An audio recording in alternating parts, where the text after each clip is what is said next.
یہ بتائیے کہ چلیں یہ معاملہ تو بہت کلیئر ہوتا جا رہا ہے کہ فائنلی سائفر کیس کا بائیکاٹ یعنی کہ عدالتی کارروائی کا بائیکاٹ کر دیا ہے دونوں فریقین نے، یعنی کہ دونوں ملزمان نے. لیکن یہ کمزور سر دیکھیں نا، یہ بھی دیکھیں نا کہ اگر آگے چلے گا، تم وکیل استغاثہ بن کے حق جرا ہی نہیں دیا گیا، وہ بھائی آگے بھی جانا، یہ کوئی آخری کورٹ تھوڑی ہے. وقتی تو ٹھیک ہے آپ ان کو فکس کر دیں گے، بٹ لانگر ٹرم میں وہ یہ ایک اور فیصلہ ہو رہا ہے. جس طرح ذوالفقار علی بھٹو کا فیصلہ ہوا تھا، پھر نواز شریف کا فیصلہ ہوا، اب یہ فیصلہ بھی پاکستان کی تاریخ کا تیسرا بدترین فیصلہ ہوگا. میں آنے سے پہلے آپ کو بتا رہا ہوں بھائی، ایک وکیل ہونے کے ناطے مطلب ان کو حق ہے بھائی، آج باہر کھڑے تھے ان کو اندر بلا لیتے، کون سی قیامت آ گئی تھی. اچھا جناب علی، چلیں جی یہ تو انہوں نے اپنا فیصلہ سنا دیا، یعنی ماشاءاللہ. اگر اسی طرح چلتا رہا، میں یہ ایک کہہ رہا ہوں اور بات جو ہے وہ یہ ہے کہ ایک اور کیس میں بھی سنا ہے کہ عدالت نے حق جرا جو ہے وہ چھین لیا ہے. وہ کیا کر دیا ہے بھائی؟ جی نصرت صاحب، دوسرا اہم مقدمہ ہے توشہ خانہ کا، اور توشہ خانہ کا کیس احتساب عدالت کے جج محمد بشیر ٹرائل کر رہے ہیں اڈیالہ جیل میں ہی، اور آج اس میں ہونے والی پروسیڈنگز میں جو بانی پی ٹی یار میں نے تو سنا تھا کہ ان کا بلڈ پریشر 200 سے نیچے ہی نہیں آ رہا، تو وہ کیا واپس آ گئے؟ جی انہوں نے درخواست دی تھی کہ وہ بہت زیادہ علیل ہیں، ان کا بلڈ پریشر نیچے نہیں آ رہا، اور پھر اچانک ہی انہوں نے ایک نئی درخواست دے دی اور نے کہا کہ میں بالکل ٹھیک ہو گیا ہوں اور اب میں بالکل عدالت کی پروسیڈنگز کر سکتا ہوں. بلڈ پریشر تھا یا کوئی جادو وادو ہو گیا تھا؟ بہرحال ان کا اچھا علاج ہو گیا ہے. اچھا علاج ہو گیا جی اچھا علاج ہو گیا ہے، اور وہ بالکل اب مکمل توجہ کے ساتھ، اور رات کے اس پہر وہ ابھی عدالت سے روانہ ہوئے ہیں اور بہت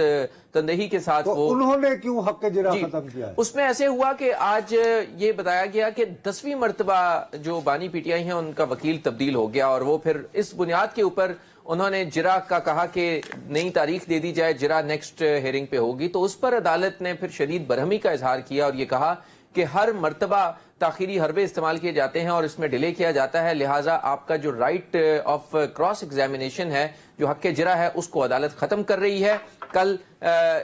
جو بانی پی ٹی آئی ہیں ان کا 342 کا حتمی بیان ریکارڈ ہوگا تاکہ عدالت اس مقدمے اچھا عامر، ایک سب سے بڑی بات یہ ہے، آئی ایم سوری یہ دونوں باتوں پہ آپ نے کلیئر کر دیا. میں یار آپ کو تنگ کیے چلے جا رہا ہوں. میں ذاتی طور پر ایک صحافی کے طور پر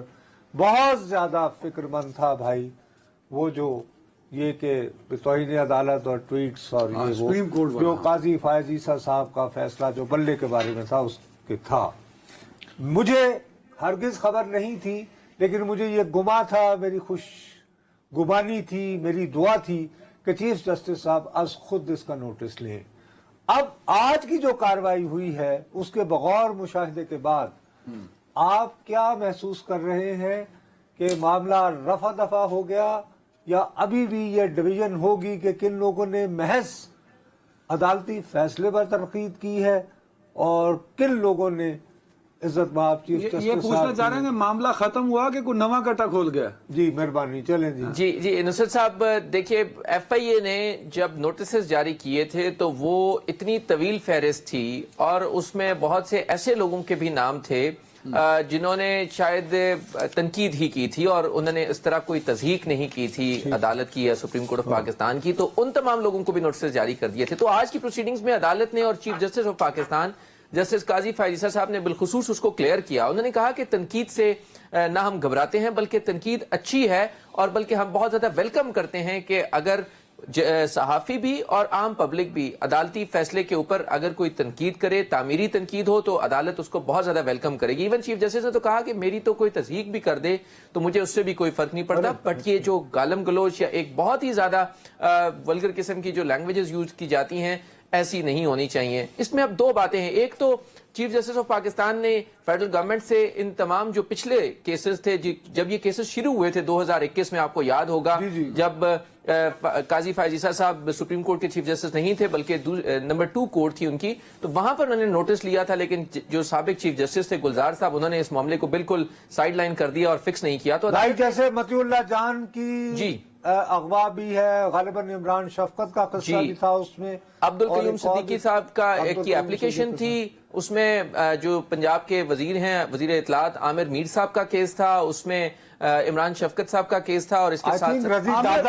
ٹائم کی بھی کمی ہے ہمارے پاس. ایک چیز میں اور دونوں آپ بھی، میں تو وہاں نہیں تھا نا، عامر صاحب عامر بھائی ایک چیز میں ایڈ کر، سن تو لیا نا، آپ بڑے اپڈیٹڈ ہیں، حالانکہ میں سمجھا بلاول کے ساتھ آئے ہیں. اور بھائی مجھے یہ بتائیں, جو مجھے خدشہ ہے کہ یہ کہیں جو معاملہ میں نے نمے کٹے کی بات کی ہے, یہ سپریم کورٹ والا جو آج کی جو بھی ریمارکس اور چیزیں تھیں, یہ ڈیولپمنٹ جو ہے مجھے یہ فیل کرا رہی ہے کہ کہیں وہ سوشل میڈیا ریگولیشن ٹائپ چیز جو ہے وہ کہیں امپوز نہ ہو جائے اگلے کچھ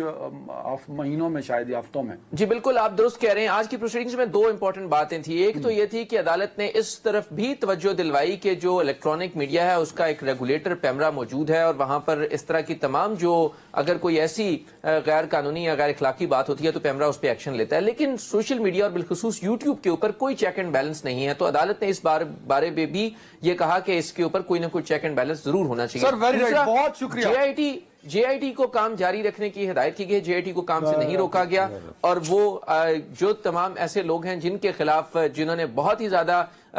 غیر اخلاقی زبان استعمال کی, ان کے خلاف پروسیڈنگز جاری رہیں گی. سر ویری رائٹ عامر بھائی, بہت شکریہ وقت دینے کے لیے.